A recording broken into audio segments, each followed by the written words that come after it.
ఒక పక్క ఎండలు మండిపోతూ వడదెబ్బకు జనం చచ్చిపోయే దుస్థితులు కనిపిస్తున్నాయి.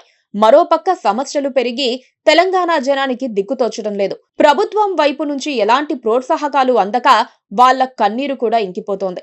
ఉద్యోగాలు లేక యువత నిర్వీర్యమవుతున్న తరుణంలో వయోపరిమితి పెంపు పేరుతో ప్రభుత్వం ఎరవేసే ప్రయత్నంలో ఉంది. ఇస్తామన్న 2 లక్షల ఉద్యోగాలు ఎక్కడివని అడిగితే సమాధానం చెప్పే నాదుడు లేక నడి వయసుకు వస్తున్న యువత నానా ఇబ్బంది పడుతున్నారు. గట్టిగా అడిగే ఓపిక లేక మౌన రోదనను అనుభవిస్తున్నారు. ప్రభుత్వోద్యోగాలకు వయోపరిమితిని 44 ఏళ్లకు పెంచిన రేవంత్ రెడ్డి ప్రభుత్వం ఎన్ని ఉద్యోగాలు ఇస్తుందో మాత్రం చెప్పలేకపోతోంది.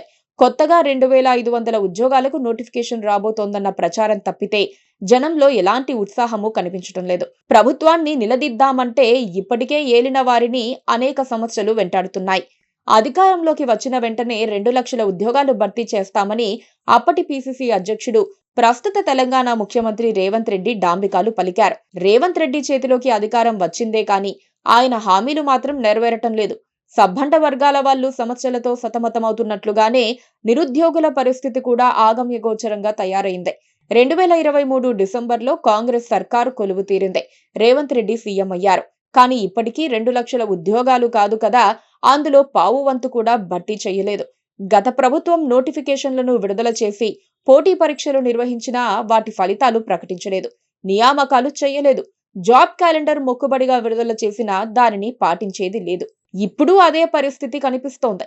2026 ప్రారంభమై 6 నెలలు కావస్తోంది. ఈ ఏడాది ఇప్పటి వరకు ఒక్క ఉద్యోగ నోటిఫికేషన్ లేదు. కానీ తాజాగా నిరుద్యోగులకు శుభవార్త అంటూ రేవంత్ సర్కార్ ఉద్యోగ నియామకాల్లో గరిష్ట వయో పరిమితిని 44 ఏళ్లకు పెంచుతూ ఉత్తర్వులు జారీ చేసింది. అంటే 40 ఏళ్లు దాటిన వాళ్లు కూడా ఉద్యోగం కోసం ఎదురు చూడవచ్చన్న ఆశావాదమే కానీ ఉద్యోగాల భర్తీ మాత్రం ఎక్కడా కనిపించటం లేదు. తెలంగాణ ఏర్పాటైన తర్వాత ఉద్యోగాలకు గరిష్ట వయో పరిమితిని 10 ఏళ్లు పెంచారు. అప్పుడు కేసీఆర్ ప్రభుత్వం కొన్ని నోటిఫికేషన్లు ఇచ్చింది. నియామకాలు మాత్రం ఆలస్యమయ్యాయి. వాటిని మాత్రమే రేవంత్ ప్రభుత్వం భర్తీ చేసింది.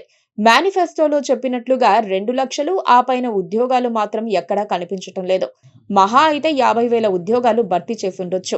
మిగతా 1,500,000 ఉద్యోగాలు ఏమయ్యాయని నిరుద్యోగులు ప్రశ్నిస్తున్నారు.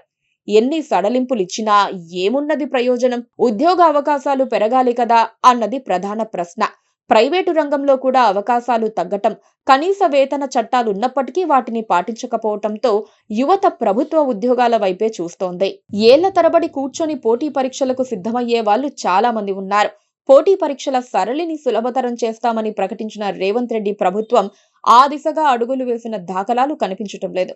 ప్రతి ఏడాది రిటైర్ అయ్యే వారి స్థానంలో కొత్త నియామకాలు చేపట్టడం లేదన్నది మన కళ్ళెదుటే కనిపిస్తోన్న నిజం. తగినంత మంది ఉద్యోగులు లేక పనులు జాప్యమవుతున్నాయి. ఉన్న ఉద్యోగులకు పనిభారం పెరిగి పనిలో నాణ్యత లోపిస్తోంది. అందుకే ఇప్పటికైనా ఉద్యోగాల సృష్టిపై ప్రభుత్వం దృష్టి పెట్టాలని, తమకు కడుపు నిండా అన్నం పెట్టాలని నిరుద్యోగ యువత ఎదురు చూస్తోంది.